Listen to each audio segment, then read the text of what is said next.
연예 얘기 얘기를 해보겠습니다. 네. 배우 이시영 씨가 결혼 소식을 밝혔는데요. 평소 이미지처럼 굉장히 시원하고 털털하게 이렇게 결혼 소식을 밝혔다고. 네, 그러니까 먼저 사실은 그러니까 보도가 나왔어요. 이제 올 가을에 결혼을 한다. 근데 소속사에서는 결혼을 전제로 사귀는 건 맞지만 이 결혼 일정에 대해서는 구체적으로 잡은 게 없다. 일정의 그러니까 부인을 했어요. 이거에 대해서 이 이시영 씨 저도 이제 만나봤지만 굉장히 뭘 숨기지 못하는 성격이에요. 예. 그러니까 본인이 직접 바로 하루 만에 SNS에 글을 올립니다. 아니 사실은 날짜 잡았습니다. 9월 30일입니다. 그런데 제가 결혼만 하는 게 아니라 지금 임신 14주차 예비 엄마입니다. 그런데 왜 어제 부인의 어떤 보도자료가 나가냐면 다른 게 아니라 이 얼마 전에 11일에 드라마 하나가 종영을 했어요. 네. 근데 거기서 굉장히 고난이도의 와이어 액션도 시원한 액션도 선보였는데 예. 본인이 사실은 촬영 중에 임신한 걸 안 거예요. 근데 이걸 제작진한테 말하면 다들 이제 몸 걱정해 주느라고 말하자면 액션씬이나 이런 걸 요구하지 저렇게 와이어 못할 달고요? 거라고 생각이 드니까 본인이 대단해요. 그러니까 본인이 아무리 권투 선수였고 하더라도 네. 그걸 숨긴 채 임신 사실을 숨기고 저 액션을 다 소화했습니다. 그리고 이제 드라마 종영하자 종영한 바로 다음날 12일에 두 사람이 이제 날짜를 잡았다고 해요. 그렇지만 이제 날짜 잡은 지 며칠 안 되다 보니까 이게 소속사라든가 전반적으로 양가의 공유가 되고 이런 상황이 아니다 보니까 약간의 이제 엇박자가 있었던 거죠. 그렇지만 이시영 씨가 뭘 이걸 감추려 하거나 부인하려고 했던 건 아닙니다. 예. 보통 여성 연예인이고 하니까 임신 소식을 이렇게 알리기가 쉽지 않았을 텐데, 그래서 저희가 과속 스캔들이라는 이름을 달아봤지만, 본인이 이렇게 14주 차라고 다 공개를 당당하게 했네요. 네, 그렇습니다. 그러니까 사실은 예전으로 돌아가 보면 이제 이시영 씨가 가상결혼 프로그램을 했을 때도 상대 배우인 남자 가수와 사귀었을 때 이 부분을 굳이 밝히지 않아도 돼요. 근데 기자가 사귀는 거 맞냐 얘기 들었는데 물어보면 그냥 바로 네. 인정하는 스타일이고 제가 또 인터뷰할 때도 물어봤어요. 지금 그때로 돌아간다면 지금도 또 이렇게 공개 연애를 하고 싶으냐 물어봤는데 본인은 그 공개하는 게 상대를 부인하지 않는 게 상대에 대한 가장 큰 예의라고 생각한다는 예. 거에서 누가 됐든 상대만 동의를 한다면 나는 공개를 한다라는 거였고 당시에도 보면 그 남자 가수가 부인을 했다 이제 뒤에 맞다. 이시영 씨가 인정을 하니까 맞다 했던 경우였거든요. 그러니까 이시영 씨는 본인이 지금 사귀고 있는 게 맞다, 결혼한 게 맞다, 임신이 맞다라고 하면 그걸 숨기거나 이런 스타일이 아니라 그냥 전공법으로 헤쳐나가는 그런 삶을 좀 살아왔습니다. 네. 자, 궁금한 거는 예비 신랑이 누군지 참 궁금한데 네. 어떤 사람인가요?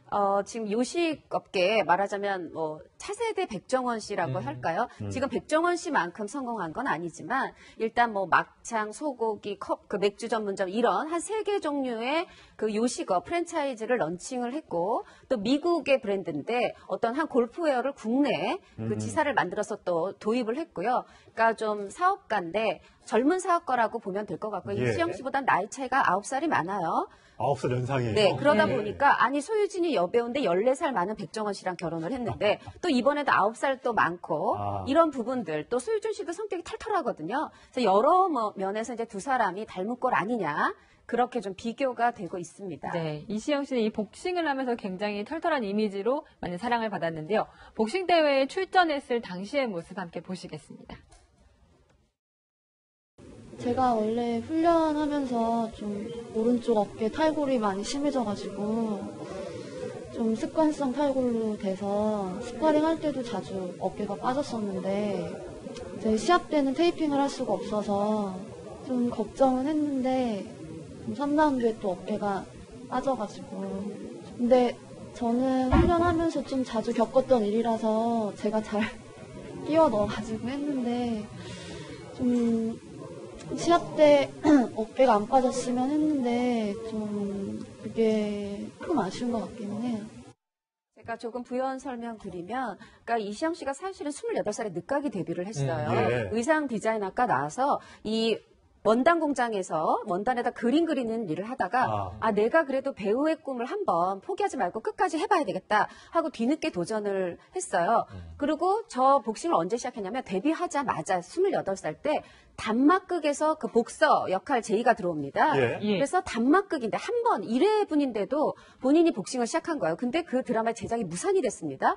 그럼 하다 말 수도 있는데 그럼 이왕 시작한 거 나 아직 뭐 별로 그렇게 스케줄도 많지 않은데 네. 이걸 해볼까 하면서 그러면서 정말 해서 나중에 인천시청 소속의 아마추어서 정식으로 활동을 했잖아요. 예. 네, 그러니까 뭐든지 한 번 시작하면 좀 투지와 집념을 가지고 끝까지 하는 그런 성격입니다. 그렇네요. 잘 싸우네요. 아니 언제부터 이시영 씨 인기가 또 쫙 올라갔냐면 네. 원래 이제 복싱 때도 좋았지만 그 병영 체험 네. 프로그램에서 이름은 진짜 사나이인데 네. 여군 특집 수많은 여성 배우 뭐 탤런트 가수들이 아이돌까지 포함해서 거기서 다 그래도 얼굴을 알리고 인기를 얻었어요. 네. 왜냐하면 여성으로서 굉장히 색다른 체험이잖아요. 예. 물론 지금은 여군들이 많아지고 있습니다만 여사관들도 많아지고 있고. 근데 이시영 씨를 보면요, 그 체질이 군인이에요. 네. 아까 처음에 적성 나왔는데 예. 이시영 씨의 군인 적성은 아무도 부인 못할 거예요. 그래서 전 배우인데 저렇게 군 체질에 복싱까지 하고 스포츠 스타일 그러면은 태양의 후예 2가 나오면 네. 특전사의 이 유시진 대위 역을 이시영 씨가 여군으로 맡으면 되겠다. 지금 또 특전사 출신이 대통령이 돼 있으신 시대잖아요. 예, 예. 재밌겠다 이런 생각이 드는데 약간 걱정은 됩니다. 예. 아마 부부싸움 하면 예비 신랑분이 많이 좀 무섭지 않겠는가 하는 생각이 들어요. 네. 예비 신랑이 어쨌든 그 요식업을 하는 분이라고 하는데 연예계에서 유독 요즘 여배우들이 요생남이라고 하죠. 이 요리하는 남성들을 좀 좋아하는 것 같아요. 결혼한 사례가 굉장히 많아요. 그렇죠. 소유준 씨도 결혼을 이미 했고 김지우 씨도 레이먼 킴하고 결혼을 맞아요. 했고요. 또 네. 이번에 9월 30일에 결혼하니까 이시영 씨도 또 이제 이 요식업계에 그 이제 사업가 분과 결혼을 하는데 좀 그런 이유들이 있어요. 그러니까 이 요식업계들이 요즘 먹방, 쿡방이라고 해서 방송가하고 가까이 있습니다. 아. 네. 그 음식점들을 가서 소개하고 하면서 실제로 이시영 씨의 예비 남편분도 그 뭐 이시영 씨를 만나기 전에 이미 뭐 슈퍼주니어의 김희철 씨라든가 전현무 씨라든가 뭐 싸이 씨라든가 굉장히 많은 연예인들과 이미 친분을 갖고 인맥을 있었군요. 갖고 있었어요. 그런 중에 자연스럽게 이시영 씨를 또 소개를 한 거고요. 예. 이제 그런 식으로 하다 보니까 또 방송과에 가까이 있어서 만나게 되고 또 방송에 소개가 되니까 사업이 더 번창하게 되고 아. 네. 사실 일반 요식업 사업하시는 분들은 이 부분에 대해서 좀 부러워하다 못해 질시하실 수 있는 부분도 있습니다. 이시영 씨도 뭐 식당을 하나 차렸다는 얘기가 있던데요. 맞습니까? 이시영 씨는 그 본인이 그러니까 굉장히 부업을 계속해왔어요. 예전에 배우 활동을 하면서도 찜질방 찜질방의 매점을 직접 운영을 하고 찜질방 전체가 아니라 네, 그 매점, 매점을 매점만? 받아서 삶은 계란 팔고 네, 식혜 근데 팔고 거기가 하죠. 사실 잡화점으로 별 상품을 다 팔거든요. 본인이 동대문 가서 다 속옷 하나까지 떼다가 떼어와서. 직접 팔고 이런 식으로 네. 굉장히 생활력이 강한 여배우입니다. 그렇네요. 네, 14주차 예비 엄마 이시영 씨 9월 30일 날 결혼한다고 하니까 축하드리고 또 예쁜 아이 출산하시기 바랍니다. 첫 번째 인물은 임종석 비서실장입니다. 대리사과. 네, 추미애 민주당 대표가 이 제보 조작 사건에 대해서 머리 자르기 발언을 했었는데요. 여기에 대해서 청와대가 국민의당에 대신 유감을 표현했다고 합니다. 박주선 국민의당 비대위원장 얘기 먼저 들어보시겠습니다. 여러 가지 과정 끝에 임종석 대통령 비서실장이 저와 우리 김동철 원내대표를 찾아왔습니다. 최근 추미애 대표의 발언과 관련해서 왜 정치적 오해를 살 수 있는 상황을 조성했는지 청와대로서는 알 수가 없다. 국민당께 걱정을 끼쳐서 미안하다. 진심으로 유감을 표명한다. 라고 하면서 사실상 청와대 입장에서 추미애 대표의 이유미 사건과 관련된 발언에 대해서는 사실상 사과를 하면서 유감 표명을 했습니다. 네, 임종석 대통령 비서실장이 어제 국회에 왔어요. 뭔가 좀 풀로 왔나 보다 이렇게 생각이 좀 들었는데 결국은 국민의당 사람들을 만나서 대신 사과한다 이렇게 얘기를 했는데 저것도 어제 하루 종일 논란이 있었다면서요, 심정욱 차장. 네, 그렇습니다. 임종석, 전병헌 두 청와대 대통령을 대리해서 온 메신저들은 국민의당의 박주선 대표에게 정말 추미애 대표라는 말을 했느냐 말았느냐를 가지고 나중에 말이 틀린데 이번 머리 자르기 발언 관련해서 논란이 빚어진 데 대해서 굉장히 사과한다, 유감을 표명을 했다고 했습니다. 그런데 그러고 나서 국민의당 따로 청와대 따로 약간씩 말이 달랐습니다. 청와대에서는 추미애 대표를 직접 언급하진 않았다. 이렇게 주장을 했고요. 박주선 대표나 그 국민의당 쪽에서는 무슨 소리 하는 거냐. 임종석, 전병헌이 그럼 내가 그럼 없는 말을 지어냈단 얘기냐 하면서 발끈해서 이게 원래 어제 그 조금 더 빨리 국회 정상화, 국회에 등원한다 이런 발표가 나올 수 있었는데 조금 약간 혼선이 있었습니다. 그러나 예. 결국 최종적으로 박주선 대표가 이제 청와대에 컨펌을 받으면서 등원한다 이렇게 그 됐는데요. 그래서 오늘 되게 재밌는 얘기가 있었습니다. 저희 그 박주선 대표 원래 말이 준비가 됐는지 모르겠는데 오늘 앞으로 문재인 정권 사람들하고 만날 때는 녹취를 하든지 동영상을 찍어내지 안 되겠다. 준비되어 있습니다. 일단 들어보고 얘기할까요? 네. 예, 오늘 거 제가 준비했습니다. 박주선 비대위원장 오늘 비상대책회의에서 이렇게 얘기했습니다. 앞으로 문재인 정부와의 대화에는 동영상을 설치하든지 아니면 녹음기를 설치해서 자작 쇼에 철저히 대비를 해야 되겠다 하는 생각을 금할 수가 없습니다. 여당 대표인 추미애 대표의 발언에 대해서 사과를 한 이상 앞으로 저희 국민의당은 이 사건과 관련된 추미애 대표의 발언이 어떤 발언이 있다 할지라도 아예 듣지도 않고 무시를 하겠습니다.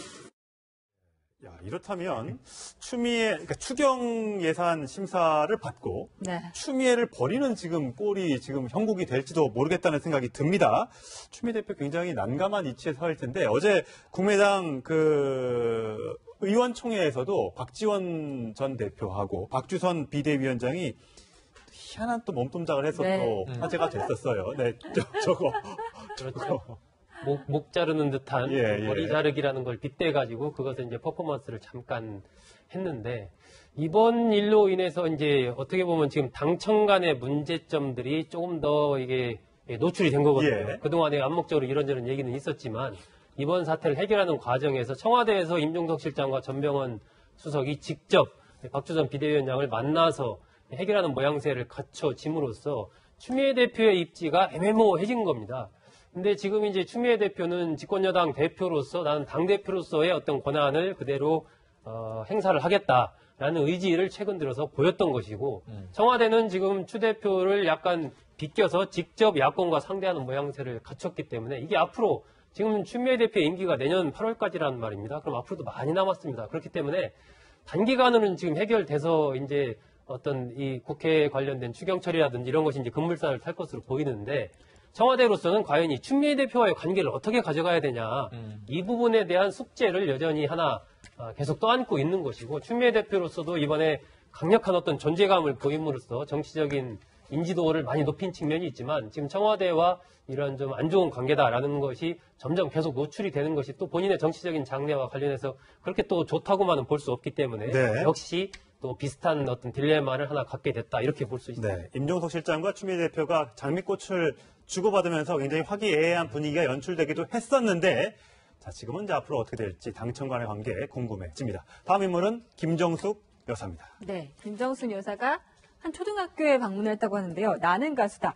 먼저 초등학교에 어떻게 방문을 했었는지 영상 먼저 함께 보시겠습니다. 네. 저렇게 이제 청와대의 학생들이 꼭 좀 우리 학교에 좀 와달라 이렇게 학생들이 요청을 하니까 저렇게 하면 안 갈 수 없겠어요. 네. 좀 제발 좀 와주세요 하니까 갔다면서요, 김동철장. 네, 그렇습니다. 사실은 저 끝에까지 동영상을 보면, 그래서 곧 우리가 만나러 갑니다. 그 채널A 프로그램이 이제 만나러 만나러 갑니다. 갑니다. 그처럼 이제 곧 만나러 갑니다. 학생들을 청와대로 초대해달라 뭐 이런 취지가 메시지가 담겼는데요. 그걸 보고 저 손편지를 보고 김정수 여사가 전주교대 군산부설초등학교인데요. 예. 저기를 어제 전격적으로 저렇게 방문을 해서 그 학부모들 그리고 그 학생들하고 저렇게 직접 만나는 그런 자리가 마련이 됐습니다. 네. 네. 그래서 뭐 여러 가지 좋은 얘기도 많이 했습니다. 뭐 저렇게 손편지에는 청와대로 초대해 주세요. 안전한 나라 만들어 주세요. 대통령님 잘 내조해 주세요. 아이고. 저런 거 받아보면 정말 가슴이 좀 뿌듯할 것 같은데 네. 가서 노래도 한 곡 좀 멋지게 뽑았습니다. 한번 들어보시겠습니다.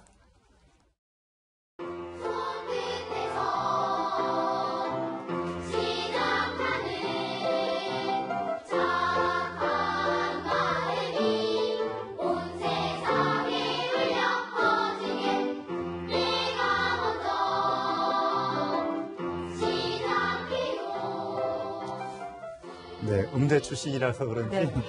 노래를 참 잘하네요. 네. 저 가서 이렇게 노래까지 부르는 거 쉽지 않을 텐데, 그래서 저렇게 참여하는 모습이 참 보기가 좋고요.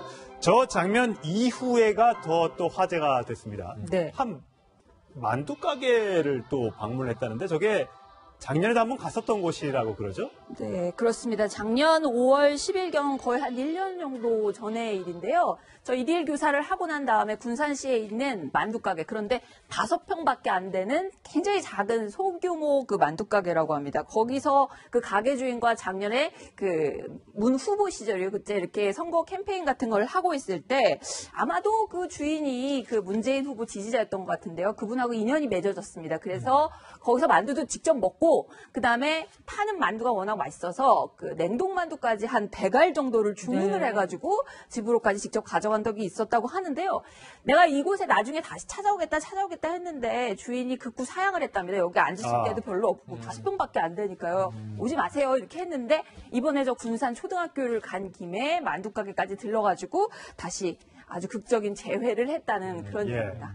제가 아침에 뭐 전화를 한번 해봤어요. 저 땡땡 만두 군산에 전화했더니, 기자님, 그만 좀 전화 좀 해주세요.